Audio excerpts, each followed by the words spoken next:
Hello everyone, welcome to JK Exam Cracker. So this is the day 5 of the female supervisor revision series, and in this particular lecture we are going to revise the topic of food science and processing with the help of some MCQs, and this is a part of your unit 5. Alright, let's move towards the first question.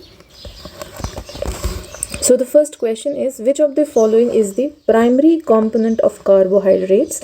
And the correct option is option A, that is sugars. ठीक, that's why carbohydrates are also called as sugars. ठीक है, these sugars, they can be simpler sugars or monosaccharides, for example glucose, for example fructose. All right, and they can be as well as complex sugars. ठीक, for example starch, cellulose. So these are the examples of complex sugars. Okay, next question. Question is, proteins are primarily made up of which type of molecules? And the correct option is option C, that is amino acids. ठीक है, because amino acids जो हैं, they are the building blocks of proteins and they eventually result in the formation of the complex proteins. ठीक है. Next question. Question is, which vitamin is primarily found in citrus fruits which helps in the synthesis of collagen? And the correct option is option B, that is vitamin C. ठीक है, तो vitamin C जो है chemically it is known as ascorbic acid. ठीक, it is chiefly found in the citrus fruits, for example oranges, lemons, ठीक, etc. ठीक, and it is also used in the synthesis of collagen. Collagen जो है, I would like to add the point that collagen जो है, it is useful and beneficial for skin maintenance of skin या skin healthiness maintenance करने के लिए. ठीक है, it's because क्योंकि collagen जो है, it is responsible for the elasticity of the skin, elasticity of skin. ठीक, next question. Question is, which of the following is a rich source of omega-3 fatty acids? And the correct option is option C, that is salmon. ठीक है, salmon जो है, it's a kind of a fish which is, or a, you can say, आप कभी कभार इसे sea food के साथ भी लिंक कर सकते हैं, because it's a kind of a fish and it's rich source of omega-3 fatty acids, and ये जो है, they are beneficial for heart as well as brain. ठीक, next question. Alright, question is, what is the primary purpose of using nitrates in processed meat? And the correct option is option C, that is to prevent the microbial growth. Alright, and therefore to preserve the meat, nitrates are used. ठीक, that's one. Also, for example, there is a bacterium known as Clostridium botulinum, which is otherwise responsible for food poisoning. Alright, next question. Question is, which preservation method involves the use of sugar to inhibit the microbial growth?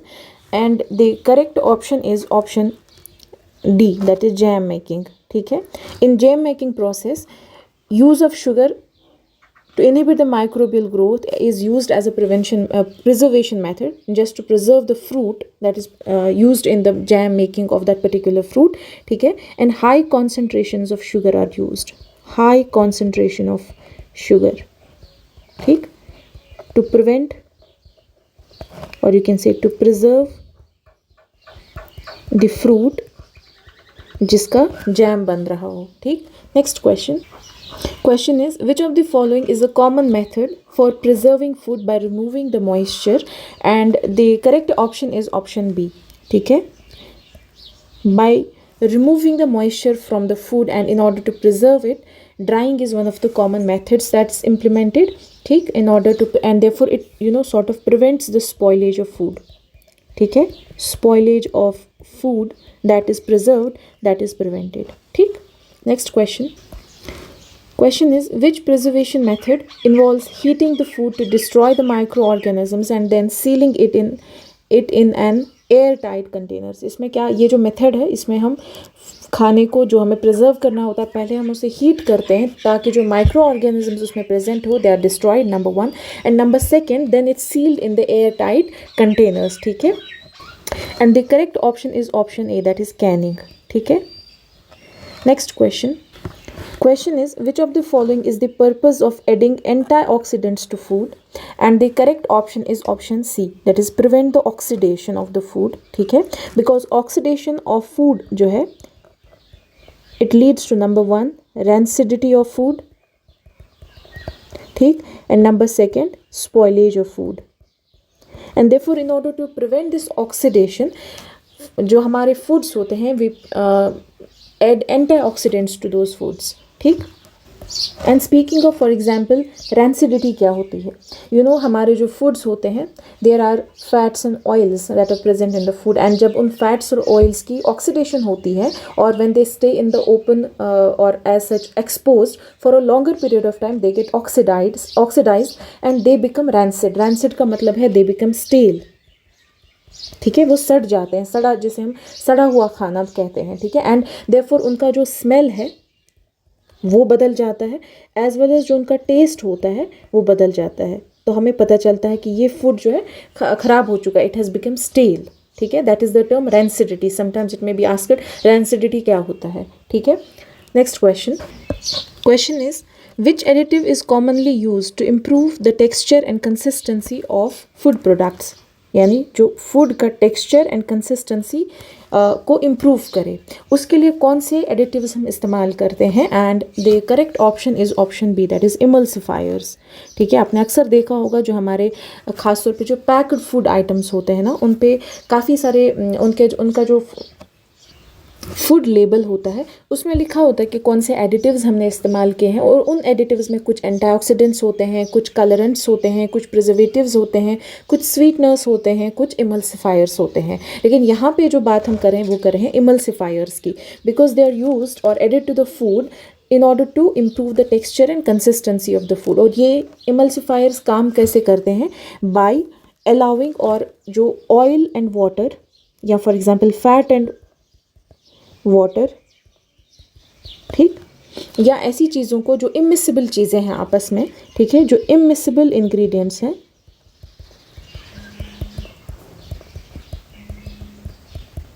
उनकी effective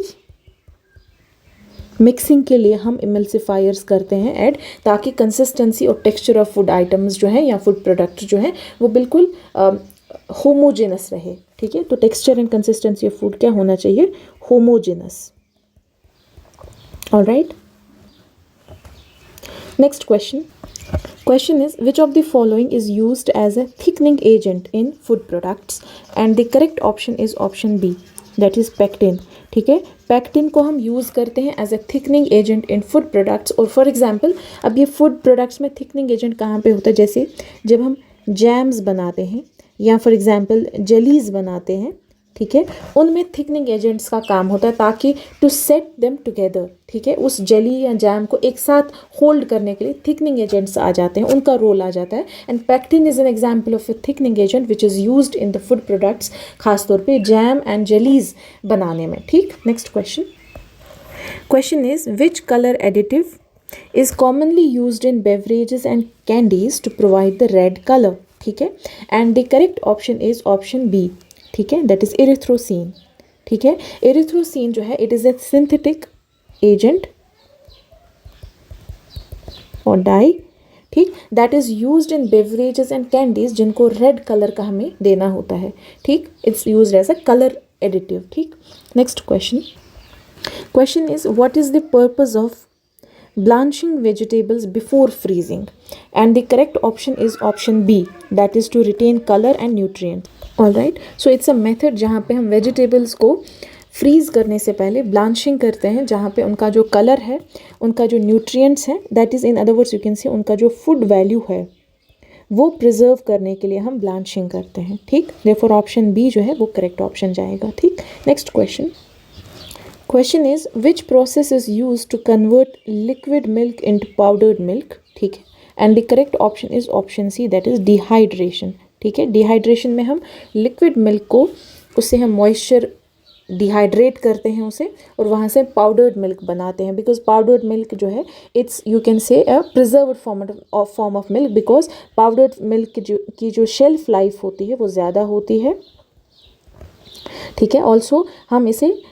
easily transport कर सकते हैं एक जगह से दूसरी जगह, ठीक। Next question is what is the primary purpose of pasteurization in milk processing, ठीक। And the correct option is option C, that is to kill the harmful bacteria. It's because क्योंकि पास्चराइजेशन ऑफ मिल्क में हम क्या करते हैं, हम milk को heat करते हैं, ठीक है। मिल्क जो है इसे हम हीट करते हैं up to specific temperature range, जिसकी वजह से हम जो बैक्टीरिया प्रेजेंट होते हैं मिल्क में उन्हें हम मार देते हैं थ्रू हीटिंग, ठीक। Next question is which process involves the use of microorganisms to convert sugars into alcohol and carbon dioxide, and the correct option is option B, that is fermentation, because fermentation ही वो process है जिसमें हम microorganisms का use करते हैं ताकि हम sugar को कन्वर्ट कर सके into alcohol and carbon dioxide as a by product, ठीक है। बेसिकली शुगर को अल्कोहल में कन्वर्ट करते हैं, ठीक है। फर्मेंटेशन में शुगर को हम अल्कोहल में कन्वर्ट करते हैं एंड यहाँ से ही हम जैसे फॉर एग्जांपल बियर और इंटॉक्सिकेंट्स, ठीक है, जैसे अल्कोहल, बियर है, वाइन है, ठीक है, ये हम यहाँ से ही प्रिपेयर करते हैं। एज वेल एज जो हमारे बेकरीज में ब्रेड प्रोड्यूस की जाती है वो भी यहाँ से ही बनती है, इसी प्रोसेस फर्मेंटेशन के दौरान बनती है, ठीक है। और जिस माइक्रो ऑर्गेनिज्म का हम यूज़ करते हैं वो जनरली यीस्ट होता है, ठीक।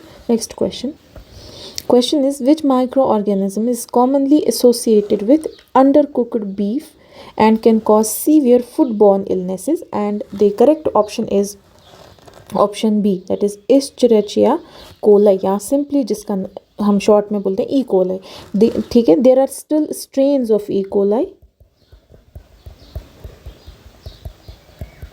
which cause these foodborne illnesses, ठीक है।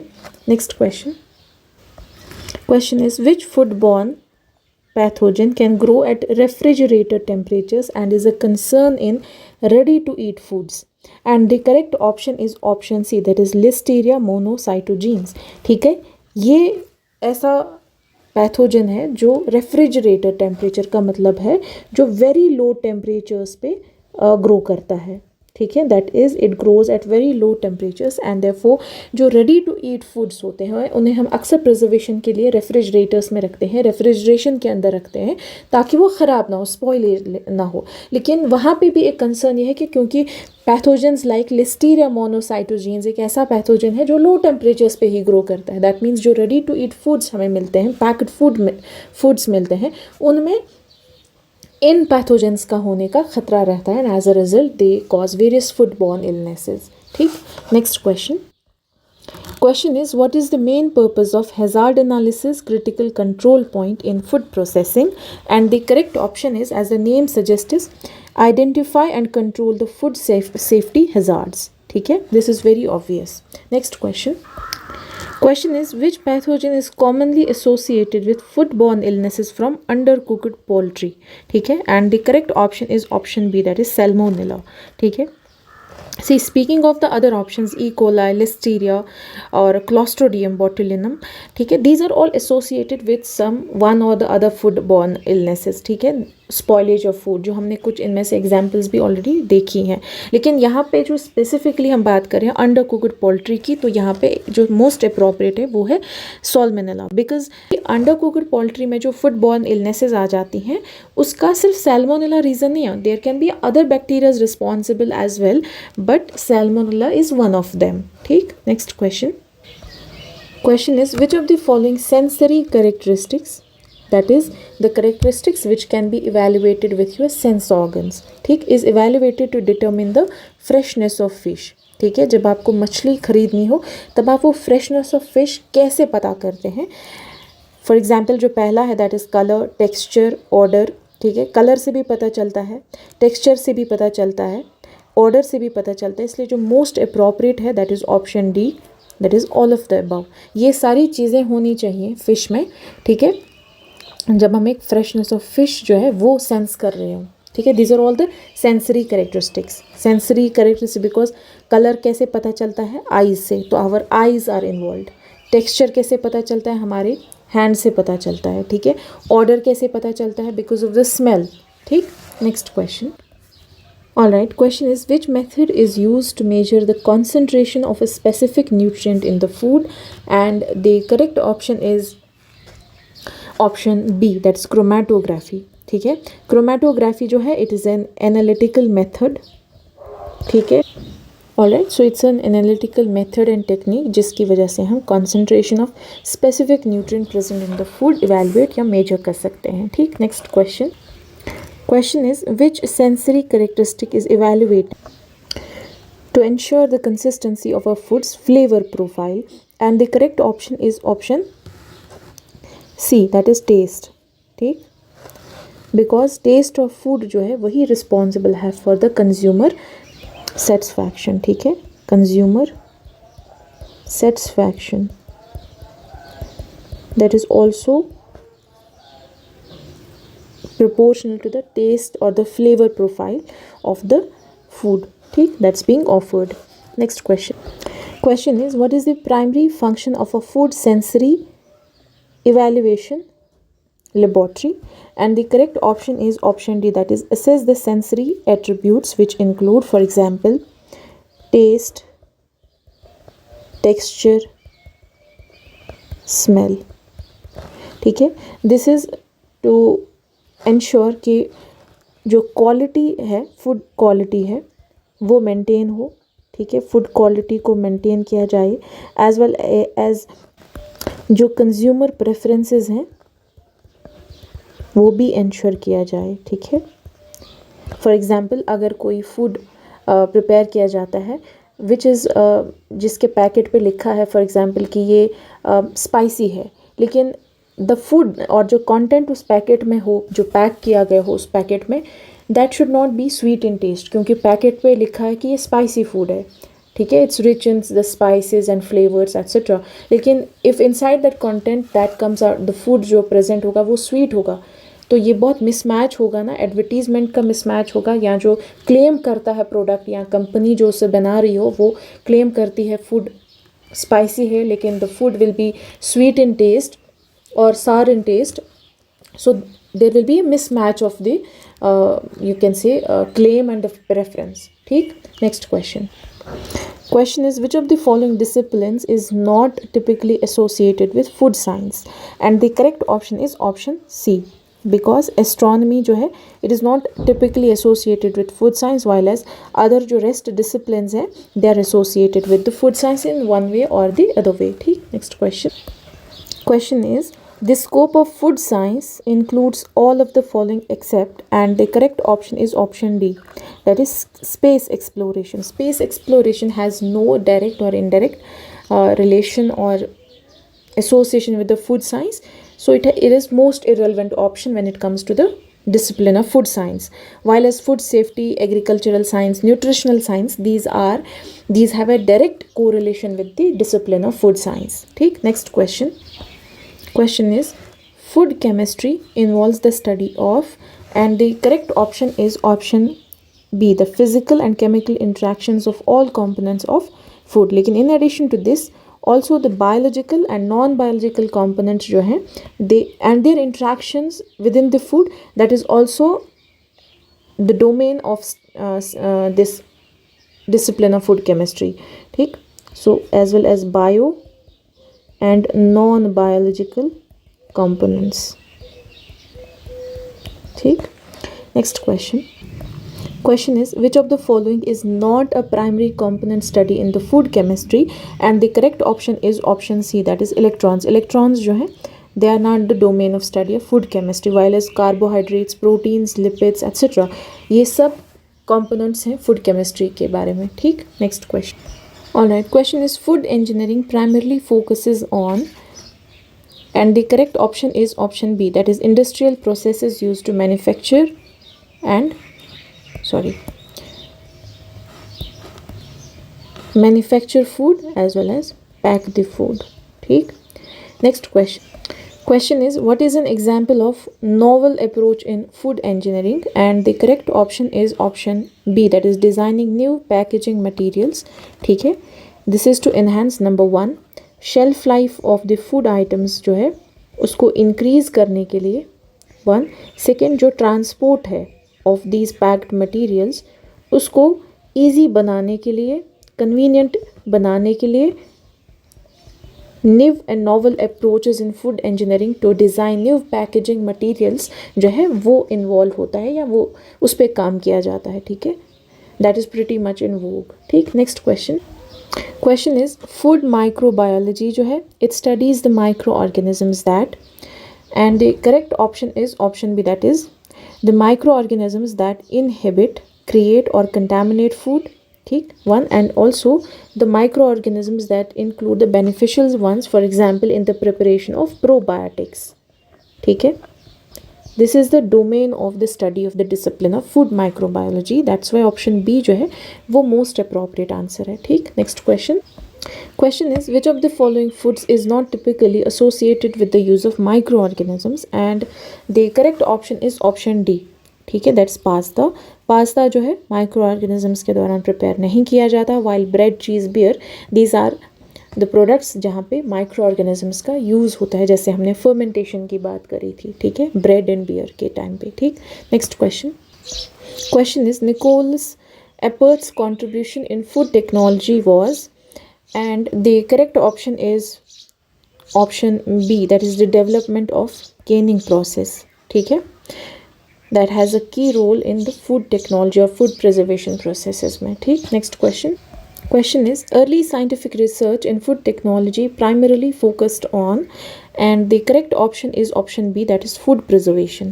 ठीक है, next question is, sensory analysis in food science evaluates food based on, and the most appropriate answer is option C, that is the 5 senses: taste, touch, smell, sound and sight.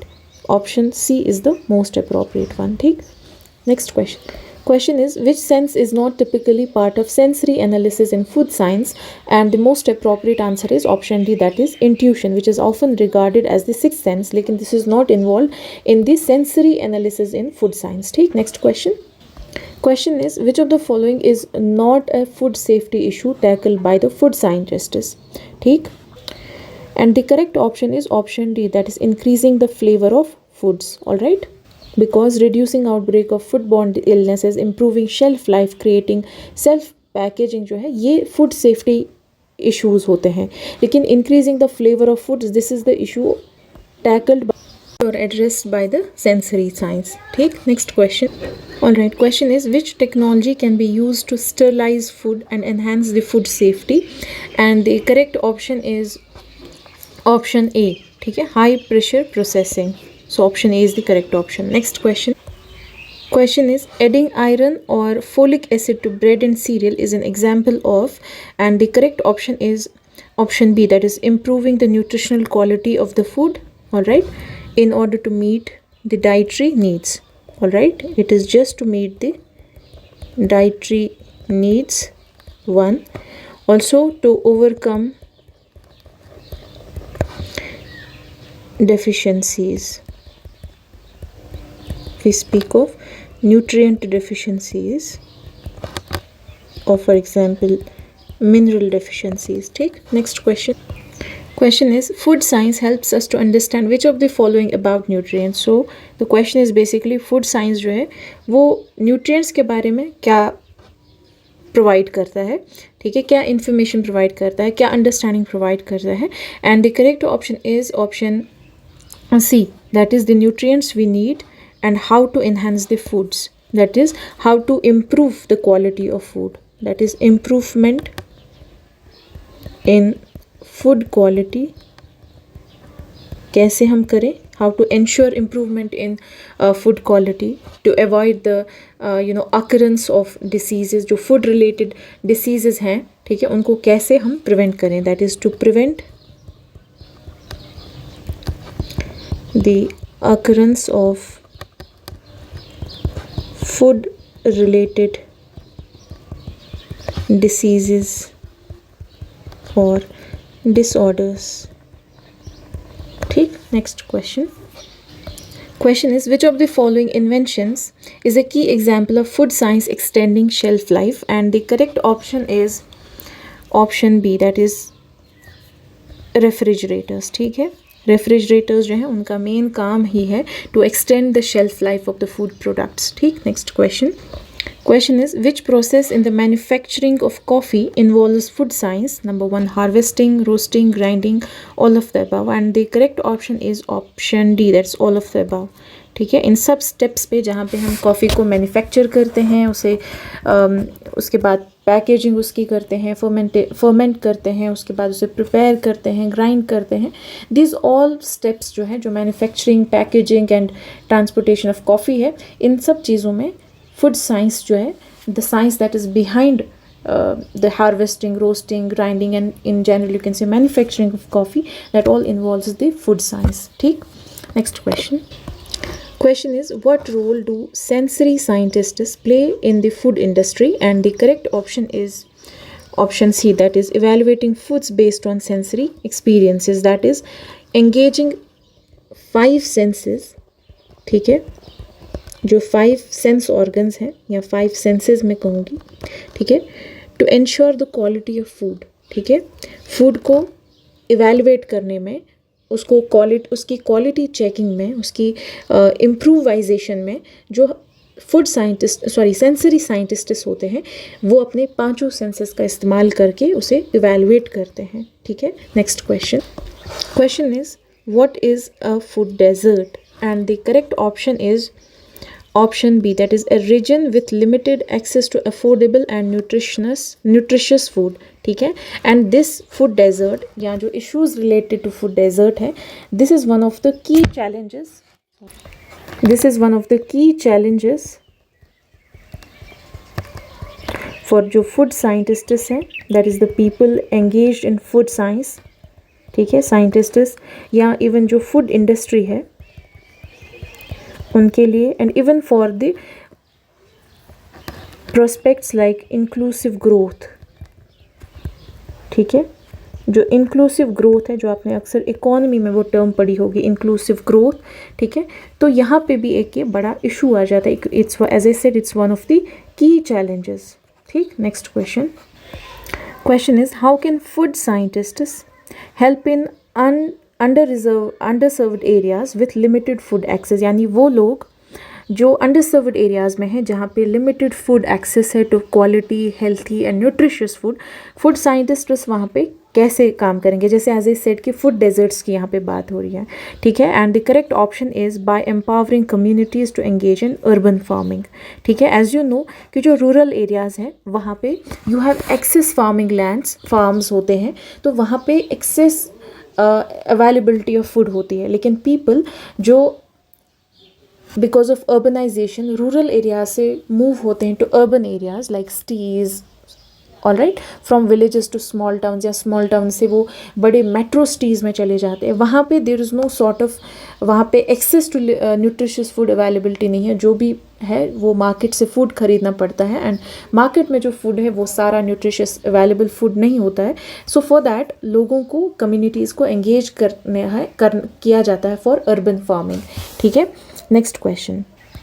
Question is, which product is an example of food science addressing lactose intolerance? ठीक है, and the correct option is option B, that is lactose free milk. ठीक है, lactose intolerance जो है, it is one of the disorders of your digestive system, जहाँ पे lactose as a sugar, ठीक है, which is a sugar that's present in milk. ठीक है, तो कुछ लोग इस लैक्टोज को जो है डाइजेस्ट या एसिमुलेट नहीं कर पाते हैं. People who have problems in digesting और you can say assimilating lactose, they face the trouble of lactose intolerance, and as a result उनके पास दूध जो है नॉर्मली वो नहीं खा पाते हैं, या जो डेयरी प्रोडक्ट्स हैं, मिल्क प्रोडक्ट जो हैं वो उन्हें कंज्यूम नहीं कर पाते हैं क्योंकि उन्हें लैक्टोज इंटॉलरेंस है, उनका डाइजेस्टिव सिस्टम लैक्टोज को एसिमुलेट या डाइजेस्ट नहीं कर पाता है। एज अ रिजल्ट उन लोगों के लिए ये लैक्टोज इंटॉलरेंस की प्रॉब्लम को एड्रेस करने के लिए लैक्टोज फ्री मिल्क जो है, विच इज़ एन एग्जाम्पल कि कहाँ पे फूड साइंस जो है बड़ा इंपॉर्टेंट रोल प्ले करता है। ठीक है, that is they can consume the lactose free milk without facing the trouble of or the problem of lactose intolerance. All right, next question. Question is, food science has led to the development of, and the correct option is option C, that is safe options for those with food allergies and sensitivities. There are some people, as already mentioned in the previous questions, जिनको lactose intolerance होता है। ठीक है, lactose intolerance, तो उन लोगों के लिए फूड साइंस की तरफ से आया है एक boon which is lactose free milk. ठीक है, लैक्टोज फ्री मिल्क उनको दिया जाता है, they can consume it without facing any trouble of lactose intolerance. One, likewise there are some people जिनको ग्लूटेन फ्री प्रोडक्ट्स चाहिए। ठीक है, gluten free, for example bread जो है, this is also an another example जहाँ पे food science has led to the development of these products, food products for those people as the safe options for those people who are facing the food allergies or food sensitivities to certain chemicals. All right, next question is, which of the following is an objective of food processing? And the correct option is option D, that is boosting the shelf life of food products. ठीक है, why and how? It is because क्योंकि food processing की वजह से preservation जो है, that's a part of food processing. As you know, preservation और food preservation जो है that is a part of food processing. ठीक, and when the foods are preserved, और जो फूड्स हम प्रिजर्व कर पाते हैं उनकी जो शेल्फ लाइफ है वो हम इंक्रीज़ करते हैं। ठीक है, so boosting the shelf life of these food products, and as a result उसकी वजह से जो स्पॉइलेज है, फूड स्पॉइलेज है, ठीक है, वो डिक्रीज़ हो जाती है ना। As a result food wastage जो है दैट इज़ प्रिवेंटेड। ठीक है, खाना ज़ाया होने से बच जाता है। ठीक, next question is, what does food processing aim to prevent? And the correct option is option B, that is it aims to prevent the food contamination. All right, next question is, which of the following is not an activity covered in food processing? And the correct option is option D, that is grilling. ठीक है, grilling is not a part of food processing. Next question is, what is an outcome of food processing on raw materials? And the correct option is option C, that is longer shelf life. ठीक, next question is, which of the following is not a concern related to food processing? And the correct option is option B, that is adding the beneficial additives. ठीक, next question is, what role does food processing play in transportation? And the correct option is option B, that is improves the food quality during transportation, ताकि food की जो है food durability जो है वो enhance हो जाए without impacting the quality of the food. ठीक, next question is, which food processing method involves the removal of outer layers of raw materials? And the correct option is option B, that's peeling. ठीक है, next question is, which method of food processing involves the breakdown of food into small pieces? And the correct option is option C, that is mincing. And mincing जो है, it's carried out with a knife or a food processor. All right, next question is, what does the process of liquefaction in food processing involve? And the correct option is option B, that is converting solids into liquids. So option B is the correct option. ठीक, either through mechanical means, ठीक है, so it's done either mechanically or thermally, that is by using the heat. ठीक, next question is, which food processing method involves the addition of a gas to food products like bread or soft drinks? And the correct option is option C, that is gasification. ठीक है, gasification में हम food items like bread, soft drink को additional gas add करते हैं.